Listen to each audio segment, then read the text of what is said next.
29 जूनला आहे वटपौर्णिमा। या वटपौर्णिमेचा वडाची पूजा करण्याचा शुभ मुहूर्त काय आहे बरं?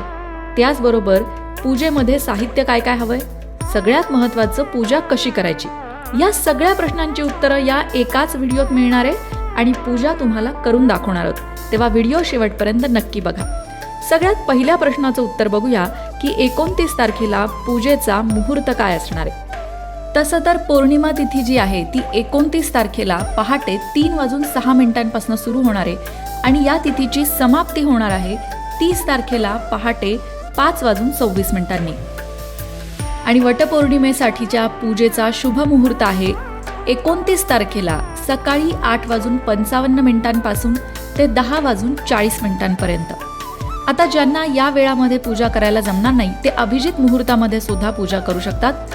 अभिजित मुहूर्त असणारे दुपारी 11:56 ते 12:52 आता बघूया वटपौर्णिमेच्या पूजेसाठी आपल्याला काय काय साहित्य लागणार आहे। साहित्यामध्ये आपल्याला सगळ्यात आधी लागणार आहे कलश, शुद्ध पाणी भरलेला। त्यानंतर आपल्याला लागणार आहे विड्यासाठी विड्याची पानं, हळकुंड, सुपारी, खोबरं, दक्षिणा, खारीक, बदाम, त्याचबरोबर पंचामृत नसेल तर तुम्ही दूध घेतलं तरी चालेल, तुपाचा दिवा, तेलाचा दिवा, हळद, कुंकू, अक्षदा, कापूर, उदबत्ती, काडीपेटी, फुलं, गणपतीसाठी सुपारी आणि वस्त्रमाळ। मंडळी, हे साहित्य आपल्याला प्रत्येक पूजेत लागतं। कुठल्याही पूजेमध्ये हे साहित्य कॉमन असतं, पण वटसावित्रीच्या पूजेला नक्की कुठलं वेगळं साहित्य असतं तर ते या ट्रे मध्ये आहे। वटसावित्रीच्या पूजेला आपल्याला लागतात आंबे, कारण आंब्यांनीच आपण सावित्रीची ओटी भरत असतो। त्याचबरोबर लागतो खण, तसंच सौभाग्याचं लेणं, त्याच्यामध्ये आरसा, बांगड्या, फणी, कंगवा ज्याला आपण म्हणतो, कुंकवाचा करंडा, त्याचबरोबर गरसोड ज्याला काळी पोत सुद्धा आपण म्हणतो, तसंच ओटीसाठी गहू। लक्षात घ्यायचंय की सावित्रीची ओटी आपल्याला गव्हाने भरायची आहे। ओटीमध्ये खोबरं, दक्षिणा, खारीक, हळकुंड, सुपारी आणि बदाम। त्याचबरोबर आपण साधारणतः ओटी नारळाने भरतो, पण सावित्रीची ओटी मात्र आंब्याने भरायची आहे, हे लक्षात ठेवा। आणि सगळ्यात महत्वाचं, आपल्याला हवी आहे ही सुतगुंडी, सुती धागा वडाला सुतवायला, अर्थात वडाला बांधायला। 7 फेरे आपल्याला मारायचे आहेत आणि 7 फेरे हा दोरा वडाला गुंडाळायचा आहे। याप्रमाणे साहित्याची सगळी तयारी झाल्यानंतर जायचं वडाची पूजा करायला आणि वडाची पूजा झाल्यानंतर 5 सवाष्णींची ओटी भरायची। आपण वडाच्या झाडाजवळ आलो आहोत आणि आता आपण वडाची पूजा करणार आहोत। चला तर मग सुरुवात करूया। वडाची पूजा करण्यासाठी सगळ्यात आधी आपल्याला तेलाचा दिवा लावून घ्यायचा आहे, कारण याच तेलाच्या दिव्याने आपण पूजेला सुरुवात करणार आहोत। हा तेलाचा दिवा आपल्या पूजेचा साक्षी असणार आहे, त्यामुळे सगळ्यात आधी आपण लावणार आहोत तेलाचा दिवा। तेलाचा दिवा आपण लावून घेतलेला आहे। आता उदबत्ती सुद्धा लावून घेऊया।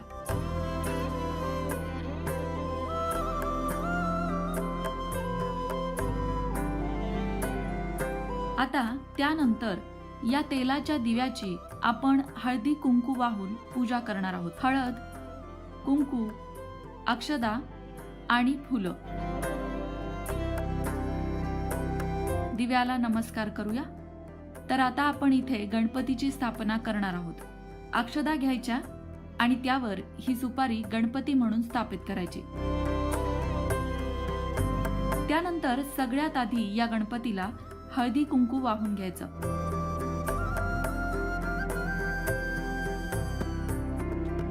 आणि अक्षदा सुद्धा अर्पण करायच्या। ओम गण गणपतये नमः, ओम गण गणपतये नमः असं म्हणत फुलंही अर्पण करायची। गणपतीला तुपाच्या दिव्याने ओवाळायचं आहे, त्यासाठी आपण तुपाचा दिवा लावून घेऊया। या दिव्याने आपण गणपतीला ओवाळणार आहोत। गणपतीची पूजा झाल्यानंतर आता आपण वडाच्या झाडाची पूजा करणार आहोत। तर सगळ्यात आधी वडाची पूजा करण्यासाठी आपण वडाला जल अर्पण करणार आहोत। त्यानंतर पंचामृत अर्पण करणार आहोत। पुन्हा शुद्धोदक स्नानम, पुन्हा एकदा जल अर्पण करणार आहोत।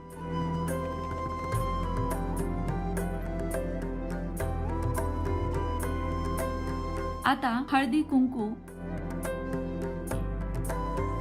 आणि अक्षदा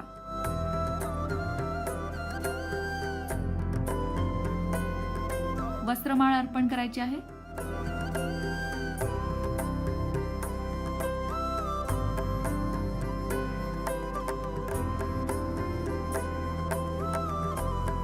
मनोभावे नमस्कार करायचा. आणि आता आपल्याला नैवेद्य दाखवायचा आहे. त्याच्यासाठी आपण विड्याची 2 पानं ठेवणार आहोत आणि या विड्याच्या पानांवर खोबरं, दक्षिणा, बदाम, खारीक, हळकुंड आणि सुपारी ठेवणार आहोत. आणि हातावर पाणी घेऊन नैवेद्यम समर्पयामी म्हणून 3दा पाणी फिरवणार आहोत.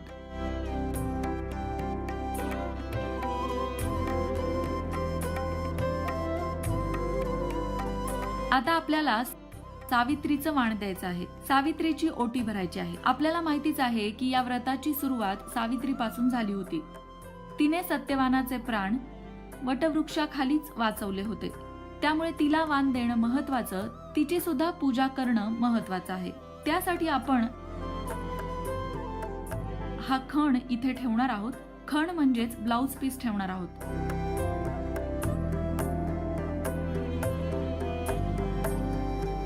सावित्रीची ओटी मी मगाशी म्हटलं तसं गव्हाणे भरली जाते आणि आंब्याने भरली जाते.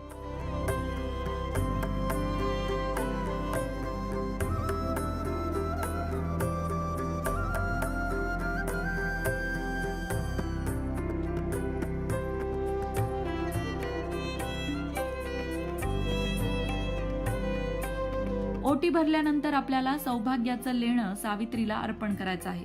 त्यामध्ये कुंकवाचा करंडा, बांगड्या, गरसोळ, मण्यांची पोत, आरसा आणि कंगवा.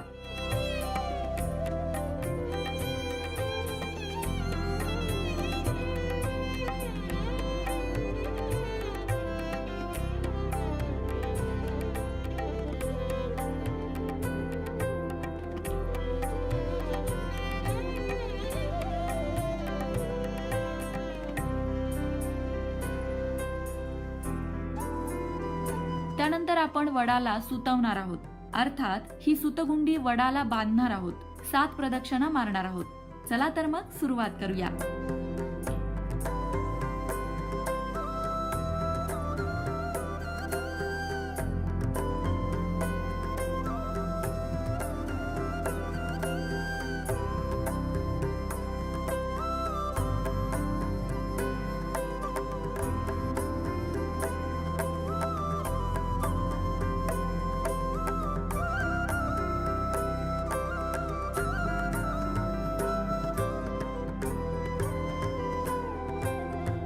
तर अशा प्रकारे आपण वडाला 7 प्रदक्षिणा मारल्या आणि आपल्या घरच्यांच्या सुख समृद्धीसाठी प्रार्थना केली. आता यानंतर आपल्याला 5 सवाष्णींना हळदी कुंकू लावून आंब्याने आणि गव्हाने त्यांची ओटी भरायची आहे. चला तर बघूया ओटी कशी भरायची ते. वडाची पूजा झाल्यानंतर आपल्याला 5 सवाष्णींची ओटी भरायची आहे. तर आता मी इथे तुम्हाला दाखवते की सवाष्णीची ओटी कशी भरायची आहे. सगळ्यात आधी आपल्याला सवाष्णीला हळदी कुंकू लावायचं आहे.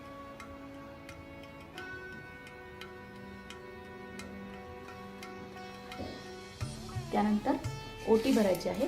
ओटीमध्ये आंबा, हळकुंड, दक्षिणा, खोबरं, खारीक आणि सुपारी.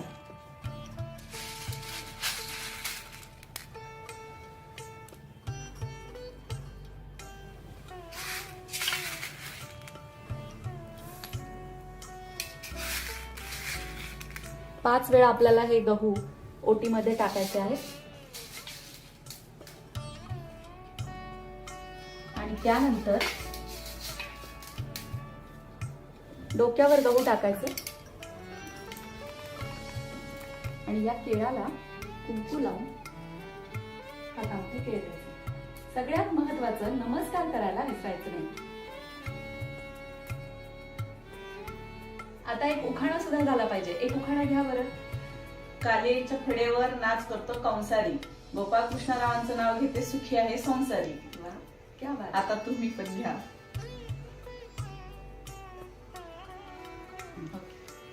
वटवृक्षाला केली प्रार्थना, अखंड सौभाग्य मिळो आयुष्यभर. वटवृक्षाला केली प्रार्थना, अखंड सौभाग्य मिळो आयुष्यभर.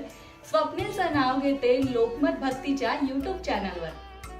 वटपौर्णिमेचा हा व्हिडिओ तुम्हाला कसा वाटला आम्हाला कमेंट करून नक्की सांगा. म्हणजे असेच नवनवीन व्हिडिओ आम्ही तुमच्यासाठी घेऊन येऊ. आणि लोकमत भक्ती चॅनलला सबस्क्राईब करायला विसरू नका. वटपौर्णिमेच्या तुम्हाला सगळ्यांना खूप खूप शुभेच्छा.